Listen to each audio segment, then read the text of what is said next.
ցավոք սրտի հաճախ այդ մեկ միանվագ մեծ նպաստները կրկին այլ նպատակներով օգտագործվելով եւ արագ սպառվելով դնում են այդ ընտանիքին աղքատության մեջ եւ մեր անապահովության համակարգի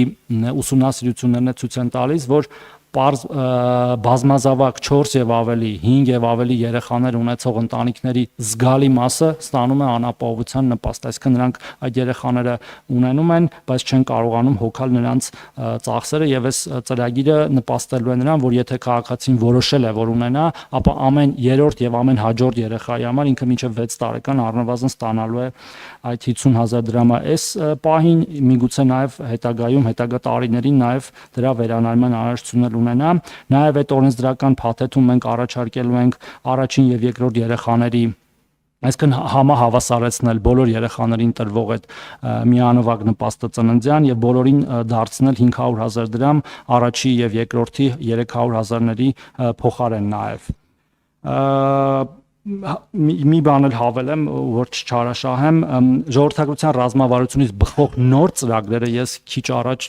չեմ հիշում արդեն որ գործընկերոջ հարցին պատասխանելուց ասացի, որ մենք նոր ծրագրեր էլ կունենանք, որտեղ հիմա միջոցառումների ծրագրի վրա ենք աշխատում եւ ընդունելու դեպքում իրենք բազմազան են եւ մեր ուղիղ պատասխանատվության տակ եւ նաեւ այլ գործընկերների պատասխանատվության տակ, որտեղ դրանք ներառում են թե ծնելիությունը խթանող, թե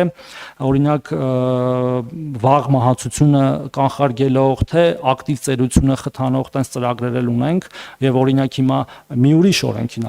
նախաձեռնություն, որով մենք ուզում ենք անել սահմանափակումը արդեն նաեւ պետական ծառայողների 65-ից բարձր աշխատելու սահմանափակումը նաև դրան է միտված, գիտեք որ մյուսների համար արդեն հանել ենք եւ ամփոփելով ներգաղթը ժողովրդագրական